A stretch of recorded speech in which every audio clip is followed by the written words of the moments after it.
Maya Rodriguez sat in the gleaming lobby of Blackstone Defense Industries in Arlington, Virginia, clutching her worn leather portfolio and trying to steady her nerves. The corporate headquarters rose 42 stories above the Potomac River, its glass facade reflecting the Pentagon across the water, a constant reminder of the military contracts that made Blackstone one of the most powerful defense contractors in America. At 25, Maya had graduated summa cum laude from MIT with a degree in mechanical engineering, but her resume told a different story than most applicants. No prestigious internships at major corporations, no family connections in the defense industry. Instead, it showed 4 years of working nights at a diner to pay for college, tutoring fellow students to make ends meet, and a home address in East Los Angeles that raised eyebrows in corporate boardrooms. "Maya Rodriguez?" called a crisp voice from across the marble-floored lobby. Maya looked up to see a tall, blonde woman in an expensive business suit approaching with the practiced smile of someone accustomed to maintaining corporate appearances.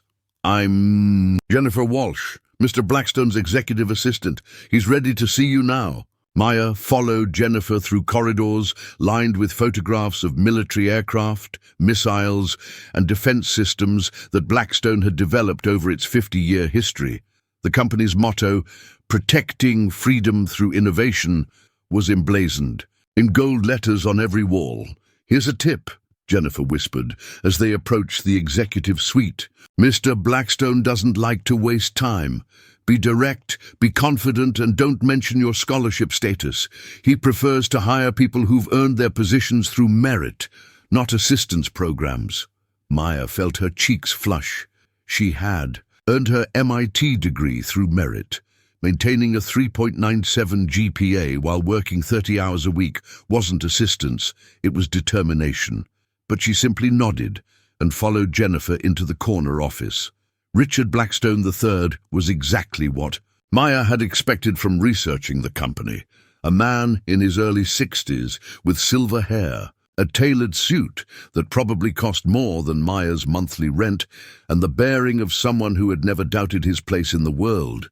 His office walls were covered with photographs of him shaking hands with presidents, generals, and foreign dignitaries. "Miss Rodriguez," Blackstone said without looking up from her resume, which lay on his mahogany desk beside reports marked classified and top secret. "MIT Mechanical Engineering, impressive GPA. But I have to say, your background is unconventional. For our senior engineer position," Maya had prepared for this moment. "Mr. Blackstone, I understand that my experience differs from typical candidates, but my academic performance and project work demonstrate—" "Miss Rodriguez," Blackstone interrupted, finally looking up with a patronizing smile, "do you understand what we do here at Blackstone Defense?" "Yes, sir. You develop advanced weapon systems, aircraft components, and defense technologies for the U.S. military and allied nations." "That's correct." "And do you understand the level of security clearance, the family background checks, the scrutiny that comes with this work?" Maya felt the familiar sting of condescension she had faced throughout college, the assumption that her background somehow disqualified her from excellence. "Sir, I'm fully prepared to undergo any security investigations required." Blackstone chuckled, a sound that held no warmth. "Miss Rodriguez, this isn't about preparation. It's about compatibility. Our clients are 4-star generals, Pentagon officials, foreign ministers. They expect to work with people who understand their world, who speak their language." He gestured toward the photographs on his wall. "My father started this company after serving as an army colonel in World War II. I served in Vietnam before taking over the business. This is a family legacy built on military service and sacrifice." Maya's hands tightened on her portfolio. "Mr. Blackstone, with respect, I believe engineering competence and innovative thinking are more important qualifications than family connections." "Miss Rodriguez," Blackstone said, his tone growing cold, "I've reviewed hundreds of resumes for this position. Candidates from Stanford, Harvard, MIT like yourself, but they all have something you lack: credibility in defense circles, references from military families, internships at established defense firms, the kind of background that opens doors in this industry. He leaned back in his chair, studying her with the expression of someone who had already made his decision. "Tell me, Miss Rodriguez, what military service runs in your family? Any relatives in the armed forces?" Maya felt her heart sink. This was the question she had dreaded, not because she was ashamed of her answer, but because she knew it would be misunderstood.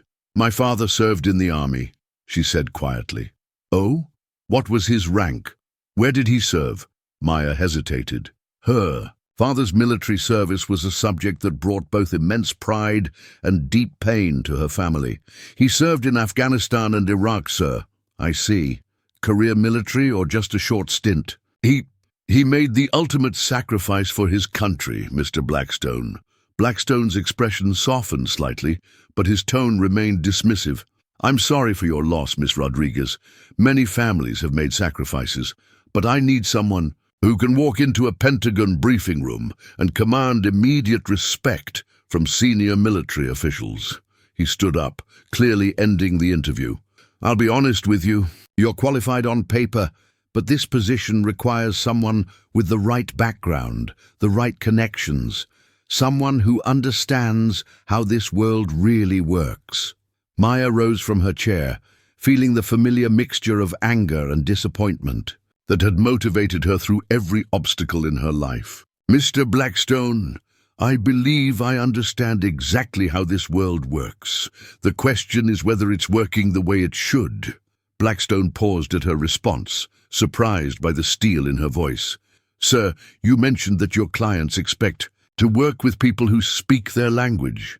Has it occurred to you that the language of innovation, of problem-solving, of engineering excellence might be more valuable than the language of privilege? Miss Rodriguez, I've designed guidance systems that could revolutionize missile accuracy. I've developed manufacturing processes that could reduce production costs by 30%. I've created solutions to problems that others said were impossible." Maya's voice grew stronger with each word. "But none of that matters, because I don't have the right last name or the right family history." Blackstone's face reddened slightly. "Miss Rodriguez, this conversation is inappropriate. I think we're done here." "You're absolutely right, Mr. Blackstone. We are done here." Maya turned toward the door, then paused. "But before I leave, I want you to know something. My father didn't just serve his country. He embodied everything this nation claims to stand for. He believed that merit should triumph over privilege, that excellence should be recognized regardless of background." She met Blackstone's gaze directly. He would be ashamed to know that the defense industry he died protecting still operates on the same exclusionary principles he fought against. Maya walked out of the office with her head held high, leaving Richard Blackstone staring after her. With an expression of shock and growing unease, as she waited for the elevator, Jennifer Walsh approached her quietly. "Miss Rodriguez, I couldn't help but overhear some of that conversation. For what it's worth, I think Mr. Blackstone made a mistake." Maya managed a weak smile. "Thank you, but it doesn't matter now." "Actually, it might," Jennifer said, lowering her voice. "Mr. Blackstone is hosting a reception tomorrow night for the Pentagon's procurement committee. All the major military contractors will be there, along with senior Defense Department officials. Sometimes these informal settings provide better opportunities than formal interviews. I appreciate the suggestion, but I wasn't invited." Jennifer glanced around the lobby, then handed Maya an elegant invitation. "Consider this a clerical error that worked in your favor." As Maya left the Blackstone building, she felt the weight of another rejection. Another door slammed in her face because of assumptions about her background. But Jennifer's unexpected kindness had planted a seed of possibility. That evening, Maya sat in her small apartment in Alexandria, looking at photographs of her father in his army dress uniform. Staff Sergeant Carlos Rodriguez had been everything. Maya described to Blackstone and more, a hero whose name appeared on memorial walls and honor rolls, whose sacrifice had been recognized at the highest levels of government. Maya made a decision that would change everything. She would attend Blackstone's reception, not as a supplicant seeking employment, but as the daughter of a war hero demanding the respect her father's service had earned. Maya stood before her bedroom mirror, adjusting the black cocktail dress she had borrowed from her roommate, Sarah. The Pentagon reception invitation lay on her dresser beside a small wooden box containing her father's military decorations, medals she had never worn, honors she had never used to open doors. "You sure about this, Maya?" Sarah asked from the doorway. "Crashing a defense contractor party seems like career suicide." Maya picked up her father's bronze star, feeling its weight in her palm. "Sarah, I've spent my entire life being told I don't belong in rooms where decisions get made. Tonight, I'm going to prove them wrong. But what if Blackstone sees you there?" "I'm counting on it." Maya arrived at the Army-Navy Country Club in Arlington at 8 p.m., the invitation Jennifer had given her, securing her entry past the security checkpoint. The club's grand ballroom was filled with men in expensive suits and women in designer gowns, their conversations punctuated by the clink of crystal glasses and the soft jazz of a live quartet. She recognized several faces from defense industry magazines, CEOs of major contractors, Pentagon officials, lobbyists, who shaped military policy with handshakes and golf games. This was the world Richard Blackstone had described, where the right connections mattered more than the right qualifications. "Champagne, miss?" asked a uniformed server.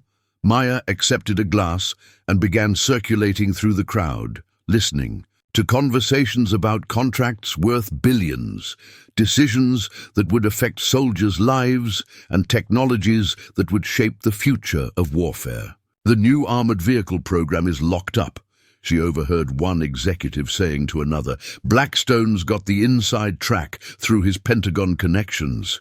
"What about innovation?" his companion asked. "I heard there are some revolutionary designs from smaller firms." "Innovation doesn't matter if you can't get in the room where decisions are made." Maya felt her jaw tighten. This was exactly the system her father had died defending, a democracy where merit was supposed to determine success, not bloodlines or bank accounts.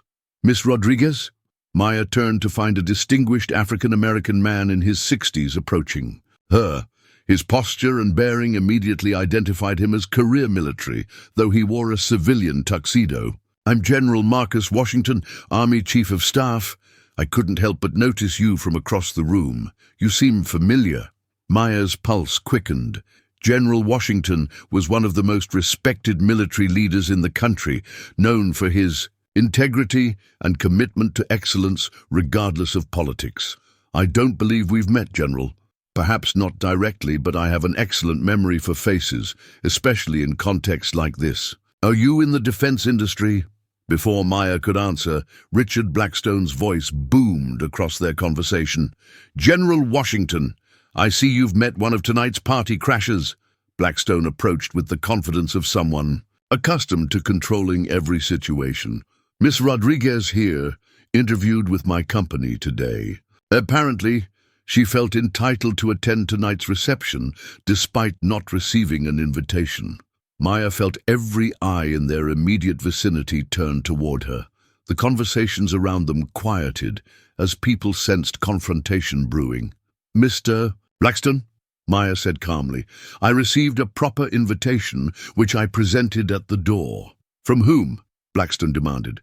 "Does it matter? I'm here, I'm appropriately dressed, and I'm engaging in professional conversation with fellow defense industry professionals."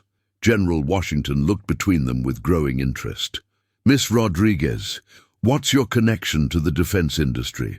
"I'm a mechanical engineer seeking to contribute to our national defense through innovative technology development." Blackstone laughed dismissively. "General, Miss Rodriguez has impressive academic credentials but lacks the background necessary for serious defense work. No family military service, no established industry connections, no understanding of how these relationships actually function." "Actually," Maya said, her voice growing stronger, "my father served with distinction in both Iraq and Afghanistan." "So do thousands of soldiers," Blackstone replied. That doesn't qualify their children for senior engineering positions at major defense contractors. General Washington's expression grew thoughtful. Miss Rodriguez, what was your father's name and unit? Maya took a deep breath. This was the moment she had been preparing for, the revelation that would either vindicate her father's sacrifice or expose her to even greater humiliation. Staff Sergeant Carlos Rodriguez, 1st Battalion, 75th Ranger Regiment. The effect was immediate and dramatic. General Washington's face went pale, and several nearby military officers stopped their conversations entirely. Carlos Rodriguez, General Washington repeated slowly. The Carlos Rodriguez from Operation Enduring Freedom? Yes, sir. Blackstone looked confused by the sudden change in atmosphere. General, what's the significance? Mr. Blackstone, General. Washington interrupted, his voice carrying the authority of someone accustomed to commanding respect. You're speaking about the daughter of one of the most decorated non-commissioned officers in recent military history. He turned to Maya with something approaching reverence. Miss Rodriguez, your father saved my life in Afghanistan. More than that, he saved the lives of 43 soldiers under my command when our forward operating base came under attack. The ballroom around them had grown noticeably quieter as General Washington's words carried across the room. I was a colonel then, leading a joint task force in Helmand Province. We were surrounded, outnumbered, and running out of ammunition. Your father volunteered for a mission that everyone knew was suicide, crossing open ground under heavy fire to call in air support. Maya felt tears pricking her eyes as she heard details of her father's final mission that had never been shared. With her family, he not only succeeded in calling in the airstrikes that saved us, but he held his position for 3 hours, providing cover for wounded soldiers to be evacuated. By the time we could reach him, he had been hit multiple times, but was still returning fire. General Washington's voice grew thick with emotion. Carlos Rodriguez died holding that position, ensuring that every one of my soldiers made it home to their families. He was posthumously awarded the Medal of Honor, the highest decoration our nation can bestow. The silence in the ballroom was now complete. Maya could feel dozens of eyes on her, but the expressions had changed from curiosity to respect, from dismissal to something approaching awe. Blackstone's face had gone through a series of expressions, confusion, realization, and, finally, deep embarrassment. Miss Rodriguez, General Washington continued, your father's name is engraved on the wall of heroes at the Pentagon. Every senior military officer in this room knows the story of Staff Sergeant Carlos Rodriguez. He gestured toward the crowd of defense officials and military leaders surrounding them. These men and women are alive today because of your father's sacrifice. Their children have fathers and mothers because Carlos Rodriguez chose duty over self-preservation. Maya found her voice, though it trembled with emotion. General, my father never talked about his service. We only learned the details after his death, when you and other members of his unit attended his funeral. Your father was the most humble hero I've ever known, Washington replied. He would have been proud to see you here tonight, advocating for innovation and excellence in service of our national defense. Richard Blackstone stood frozen, clearly realizing the magnitude of his earlier dismissal of Maya's qualifications and background. The general turned to address the entire gathering. Ladies and gentlemen, I want you to meet Maya Rodriguez, daughter of Medal of Honor recipient Staff Sergeant Carlos Rodriguez. If she's half the person her father was, any company would be fortunate to have her. The applause that followed General Washington's introduction was unlike anything Maya had ever experienced. It started slowly, with a few scattered claps, then built to a thunderous ovation that seemed to shake the crystal chandeliers above.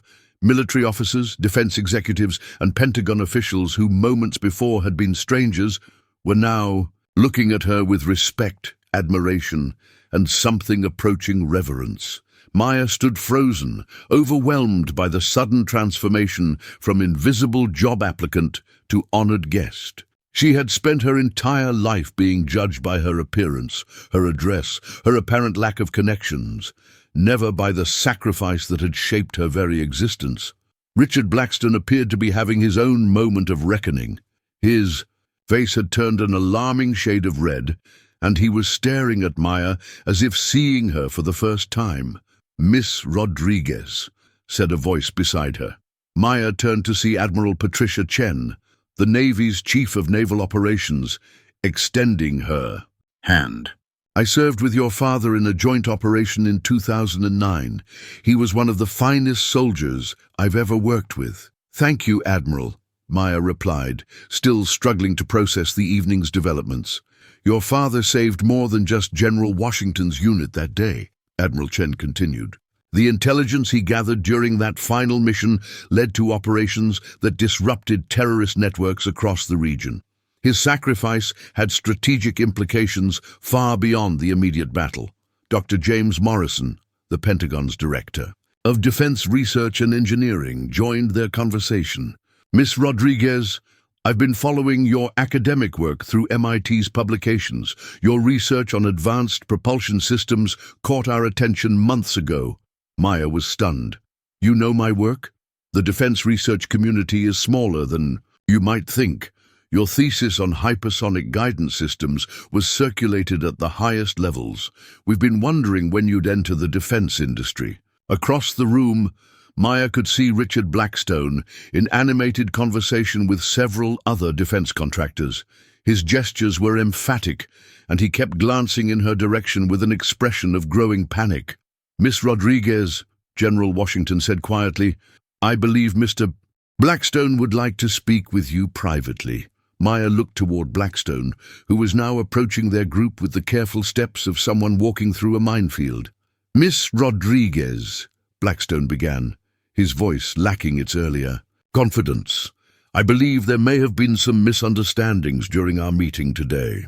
"Mr. Blackstone," Maya replied calmly, "I don't believe there were any misunderstandings at all. You made your position quite clear. General Washington and the other military officials watched the exchange with interest, clearly understanding the dynamics at play.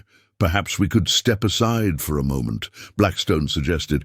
Maya considered refusing, but curiosity about his change in attitude won out. Of course. They moved to a quieter corner of the ballroom, though Maya was acutely aware that their conversation was being observed by some of the most powerful people in the defense establishment. "Miss Rodriguez, I want to apologize for this afternoon," Blackstone began. "I made assumptions about your background that were clearly incorrect." "Mr. Blackstone, your assumptions weren't incorrect. They were irrelevant. My qualifications haven't changed since this afternoon. My father's service record hasn't changed. The only thing that's changed is your awareness of information you should have requested during our interview." Blackstone shifted uncomfortably. "You're absolutely right. I should have asked about your family's military service instead of making assumptions." "You shouldn't have needed to ask," Maya replied. "A candidate's qualifications should be evaluated on merit, not on family connections or military heritage." Of course," Blackstone said hastily. "And your qualifications are indeed impressive. Perhaps we could schedule another meeting to discuss the senior engineer position in more detail?" Maya looked across the room at the gathering of military leaders and defense officials who had embraced her not because of her father's medals, but because those medals had forced them to see past their preconceptions. "Mr. Blackstone, I appreciate your reconsideration, but I'm no longer interested in working for Blackstone Defense." Blackstone's face went pale. "Miss Rodriguez, surely we can work something out. The salary, the benefits, we're prepared to make a very competitive offer. This isn't about compensation," Maya said firmly. "This is about working for an organization that values innovation and merit over connections and privilege." "But Miss Rodriguez, my father didn't die so that his daughter could benefit from nepotism," Maya interrupted. "He died believing in the principles of merit and equality that this country is supposed to represent." Before Blackstone could respond, Dr. Morrison approached them. "Excuse me for interrupting, Morrison said. "But Miss Rodriguez, I'd like to discuss an opportunity that might interest you." Maya turned her attention to the Pentagon official, grateful for the interruption. The Department of Defense is establishing a new advanced research division focused on next-generation defense technologies.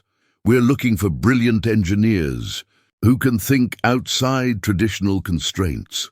"What kind of research?" Maya asked.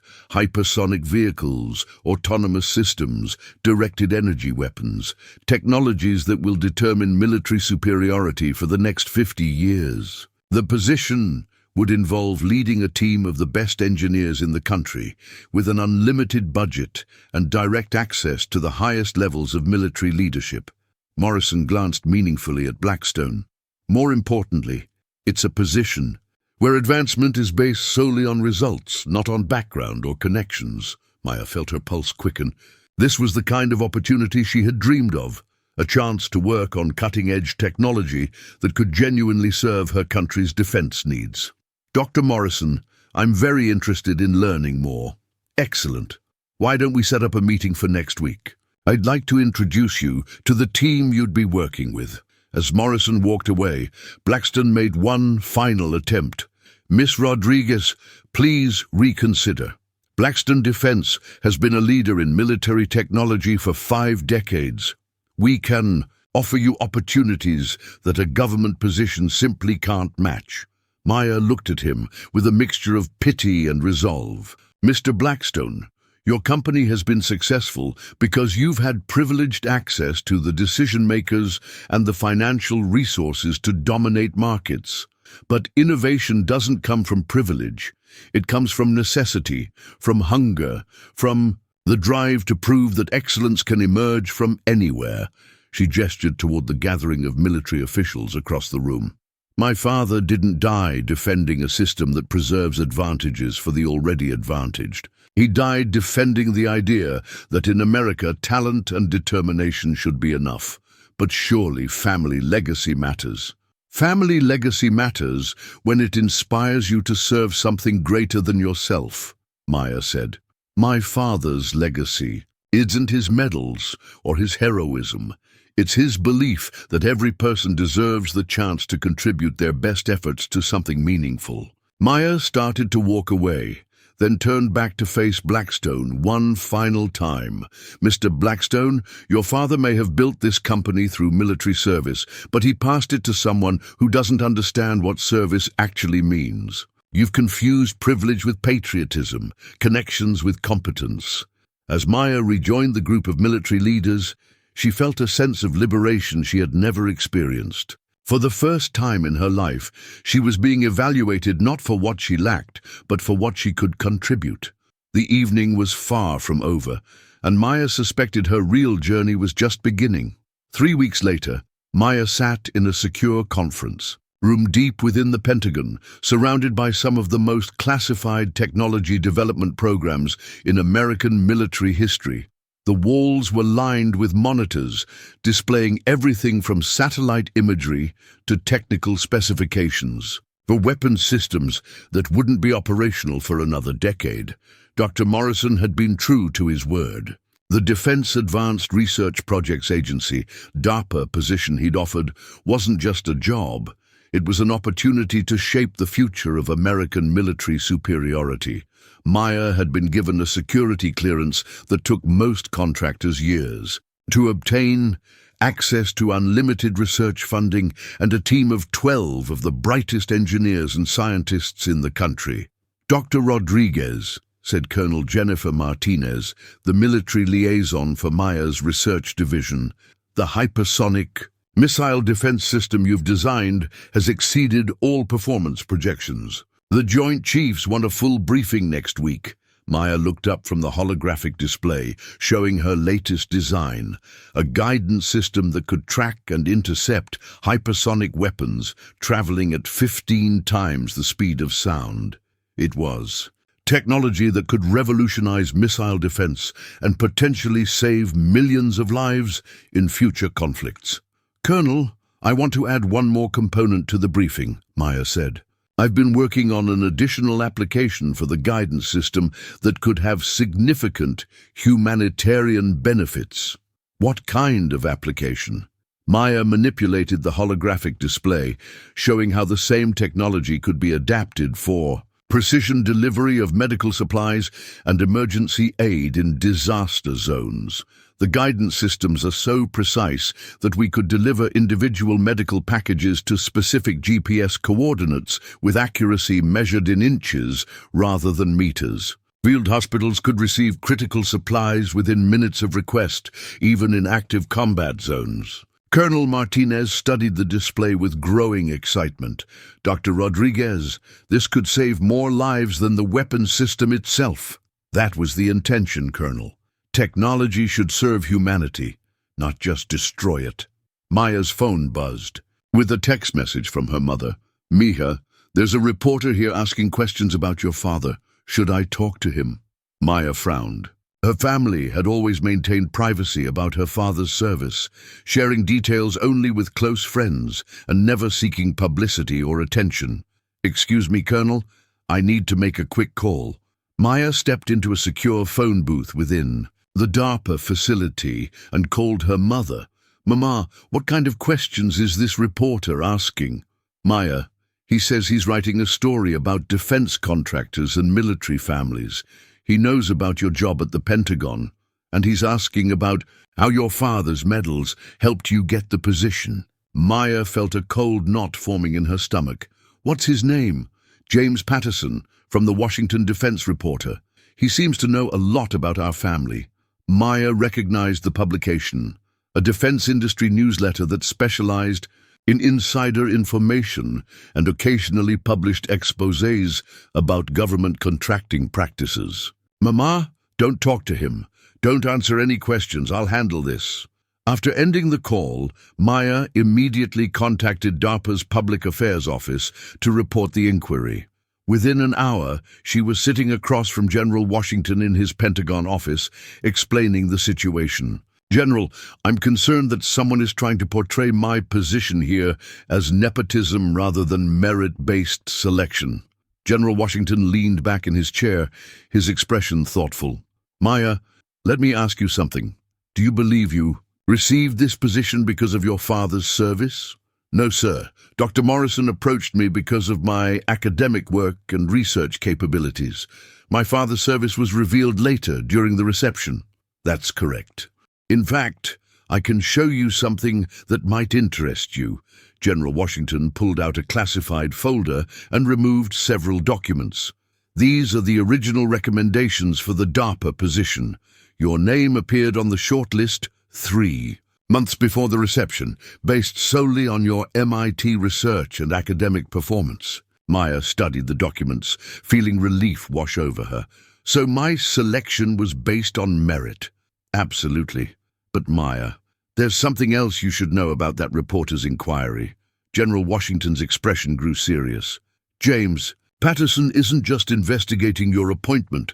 He's been asking questions about defense contracting practices, specifically about companies that may be losing contracts to more innovative competitors. I don't understand the connection. 3 major defense contractors have lost significant contracts since you joined DARPA. Your hypersonic defense system has made several existing weapons programs obsolete. Companies like Blackstone Defense are facing billions in lost revenue. Maya felt the implications settling like a heavy weight. You think someone is trying to discredit my work by suggesting it was based on favoritism rather than merit? It's a possibility we have to consider. When revolutionary technology threatens established business models, the companies being disrupted often resort to personal attacks rather than innovation. General Washington pulled out another document. Maya, I want to show you something that might give you perspective on this situation. He handed her a letter written on official Army letterhead, dated just 2 weeks before her father's final mission. This is a letter your father wrote to me, requesting that his service record be kept private if anything happened to him. He specifically asked that his family not be identified publicly as military dependents. Maya read the letter with growing emotion. Her father had written, General, I don't want my family to be defined by my service. I want them to succeed on their own merits, to build their own lives based on their own capabilities. If something happens to me, please ensure they have the freedom to choose their own paths without the burden or privilege of military connection. Maya, General Washington said gently, your father specifically requested that his service not open doors for his family. He wanted you to succeed because of your own talents, not because of his sacrifice. Maya felt tears forming in her eyes. He knew that military connection could be both a burden and an unfair advantage. Your father understood that true honor comes from personal achievement, not inherited glory. The fact that you've excelled in spite of, not because of, his service would make him incredibly proud. General, what should I do about this, reporter? Maya, I think it's time for the full truth to come out, not just about your father's service, but about your own achievements and the circumstances of your appointment to DARPA. General Washington stood up and walked to his window, which provided a view of Arlington National Cemetery across the river. Your father is buried in Section 60, among the heroes of Iraq and Afghanistan, but his greatest legacy isn't his medals or his sacrifice. It's the daughter who inherited his integrity, his determination, and his commitment to serving something greater than herself. He turned back to Maya. I think it's time for the world to understand that the daughter of Staff Sergeant Carlos Rodriguez didn't need her father's reputation to earn her place among America's finest engineers.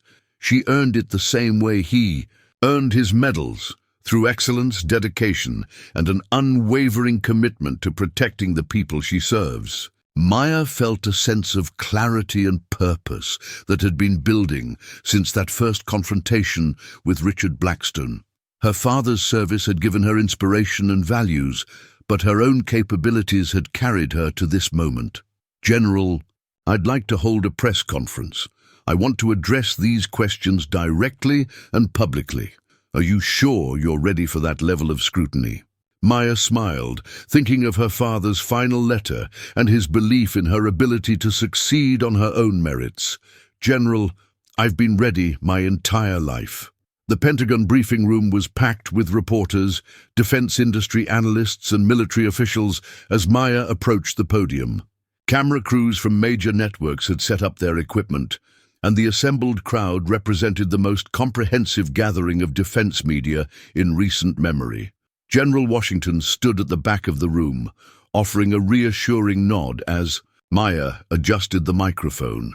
To her left sat Dr. Morrison and Colonel Martinez, both there to provide technical support if needed.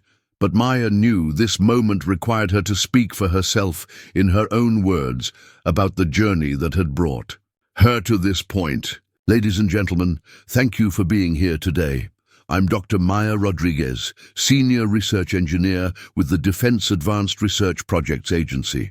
I'm here to address recent questions about my appointment to this position and to discuss the work we're doing to protect American service members and our allies. She paused, gathering her thoughts and drawing strength from the memory of her father's final letter. 3 months ago, I was interviewed for a position at Blackstone Defense Industries. During that interview, I was told that I lacked the proper background for defense work, that my qualifications were insufficient, and that I didn't understand how relationships function in this industry. Murmurs rippled through the audience as reporters recognized the significance of her opening statement. The interviewer was partially correct. I didn't understand how relationships function in parts of the defense industry. I didn't realize that innovation was secondary to connections, that merit was less important than family history, that breakthrough technologies could be dismissed because their creators didn't have the right last names. Maya clicked to her first slide, showing technical specifications for the hypersonic defense system she had developed. Since joining DARPA 3 months ago, my team has developed a missile defense system that can intercept hypersonic weapons with 97% accuracy. This technology represents a generational leap forward in protecting our military personnel and civilian populations from advanced threats. She advanced to the next slide, showing cost comparisons between her system and existing alternatives. Our system costs 60% less to manufacture than current alternatives and requires 40% fewer personnel to operate. More importantly, it can be adapted for humanitarian purposes, delivering medical supplies and emergency aid with precision that was previously impossible. James Patterson, the defense industry reporter who had been investigating her background, raised his hand. "Dr. Rodriguez, there are questions about whether your position at DARPA was influenced by your father's military service. Can you address the timeline of your selection?" Maya had anticipated this question and was prepared with documentation. "Mr. Patterson, I'm glad you asked. Dr. Morrison, would you like to address the selection timeline?" Dr. Morrison approached the podium and displayed official documents on the screen behind Maya.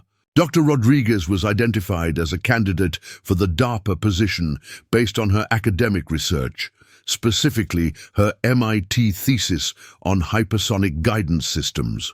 She appeared on our shortlist in January, 3 months before any Pentagon official learned about her family's military background. Maya retook the podium. "Mr. Patterson, my father's service record became known only after I had already been selected for this position. But since you've raised the subject, I'd like to share something about my father's wishes regarding his service." She displayed her father's letter to General Washington on the screen, with personal details redacted for privacy. "My father, specifically, requested that his service record not be used to benefit his family. He wanted us to succeed based on our own merits, not because of his sacrifice. The fact that his wishes are being honored in this appointment is exactly what he would have wanted." Another reporter raised her hand. "Dr. Rodriguez, how do you respond to suggestions that defense contractors are being unfairly displaced by politically motivated appointments?" Maya smiled, having hoped someone would ask exactly this question. "That's an excellent question. Let me show you some data that might provide perspective." She clicked to a slide showing performance comparisons between recent DARPA projects and traditional contractor developments. "In the 3 months since I joined DARPA, our division has achieved technological breakthroughs that some contractors have been working on for years without success. Our hypersonic defense system outperforms competing designs while costing significantly less to produce." She advanced to another slide showing contract performance metrics. "The question isn't whether established contractors are being displaced, it's whether they're being displaced by superior technology and more efficient development processes. Innovation should drive contracts, not relationships." Richard Blackstone himself stood up from the audience, his presence causing a stir among the reporters. "Dr. Rodriguez, with respect, you're discussing complex defense contracting as if it's simply about technical specifications. There are broader considerations: industrial base, employment, regional economic impacts." Maya met his gaze directly, remembering their first encounter and how much had changed since then. "Mr. Blackstone, you're absolutely right that defense contracting involves broader considerations. But the most important consideration should be the effectiveness of the systems we're providing to the men and women who risk their lives defending our country." She clicked to a new slide, showing casualty reduction projections. "Our hypersonic defense system could prevent thousands of military and civilian casualties in future conflicts. Our precision delivery system could save lives in disaster zones and combat areas. When we prioritize relationships over results, we're potentially sacrificing the lives of the people these systems are designed to protect." General Washington stepped forward to the podium. "If I may add some perspective," he said, his voice carrying the authority of decades in uniform. "Dr. Rodriguez's father, Staff Sergeant Carlos Rodriguez, died protecting soldiers who came from every conceivable background, rich and poor, connected and isolated, privileged and disadvantaged. He didn't ask about their family histories before, risking his life for them." The room fell silent as General Washington continued. The greatest honor we can give to fallen heroes like Staff Sergeant Rodriguez is to ensure that the systems protecting today's soldiers are the best possible, regardless of who develops them or what companies profit from them. Dr. Morrison returned to the podium for the final portion of the briefing.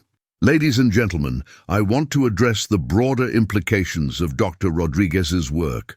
Her appointment to DARPA represents a new approach to defense research, one that prioritizes innovation over industry relationships, results over rhetoric. He gestured toward Maya with obvious pride.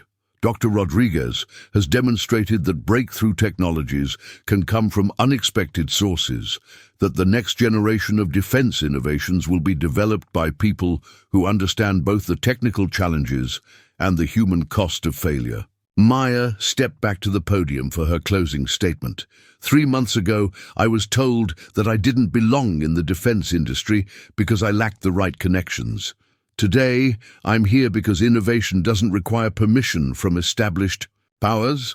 It requires knowledge, dedication, and the courage to challenge assumptions. She looked directly at the camera broadcasting the briefing live. To young engineers, scientists, and innovators watching this, your background doesn't determine your potential. Your family connections don't define your capabilities. Excellence speaks for itself, but sometimes you have to speak loudly enough for others to hear it. Maya paused, thinking of her father and the values he had instilled in her. My father died believing that America rewards merit over privilege, that innovation triumph over inertia, that the best ideas win regardless of where they come from. Every day I worked to prove that his faith in this country was justified. The press conference concluded with sustained applause, but Maya's attention was focused on a text message from her mother. Watching on TV, Papa would be so proud. You honored his memory and your own achievements. Later that evening, Maya stood in her Pentagon office, looking out at the lights of Washington, D.C. Her phone had been ringing constantly with job offers from defense contractors, research institutions, and technology companies. But she had no intention of leaving DARPA, not when her work was just beginning. Dr. Morrison knocked on her open door. Maya, I wanted to let you know that the Joint Chiefs have approved full funding for both your hypersonic defense system and the humanitarian delivery platform. We're talking about a program worth $50 billion over the next decade. Dr. Morrison, that's incredible news. But I want to ensure that the benefits reach beyond traditional contractors. I'd like to establish partnerships with smaller firms, universities, and organizations that haven't traditionally had access to defense contracts. You want to democratize defense innovation. I want to ensure that the best ideas reach the battlefield, regardless of where they originate. My father died defending a country that's supposed to reward excellence. I want to make sure that promise is kept. 6 months later, Maya stood before a joint session of Congress, presenting the annual report on DARPA's advanced research programs. The hypersonic defense system had exceeded all performance projections and was being deployed across multiple military branches. The humanitarian delivery system had already saved lives in 3 different disaster zones. But perhaps more importantly, Maya's approach to defense research had attracted brilliant minds from universities, small companies, and research institutions that had previously been excluded from the defense innovation ecosystem. Members of Congress, Maya concluded her presentation. The future of American defense superiority lies not in preserving existing relationships, but in embracing new ideas from every corner of our nation's intellectual landscape.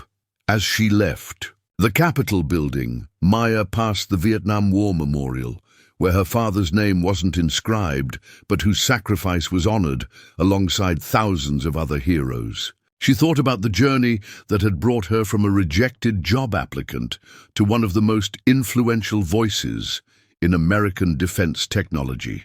Her phone buzzed with a text from Jennifer Walsh, the executive assistant who had originally given her the invitation to Blackstone's reception. Saw your congressional testimony on C-SPAN. That was the best revenge, Massive success.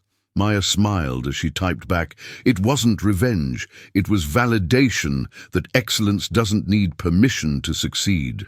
As she walked toward her car, Maya reflected on the lesson her father had taught her through his life and sacrifice. That service to something greater than yourself was the highest calling, that merit should triumph over privilege, and that innovation should serve humanity rather than just profit. The defense industry was changing, slowly but inevitably, toward a system that rewarded results over relationships. And at the center of that change was a young woman who had refused to accept that her background disqualified her from excellence. Maya Rodriguez had honored her father's legacy not by trading on his heroism, but by proving that his daughter was worthy of her own recognition, her own achievements, her own place among the innovators protecting America's future. The businessman had laughed at her resume, until he learned that excellence runs in families, not because it's inherited, but because it's inspired.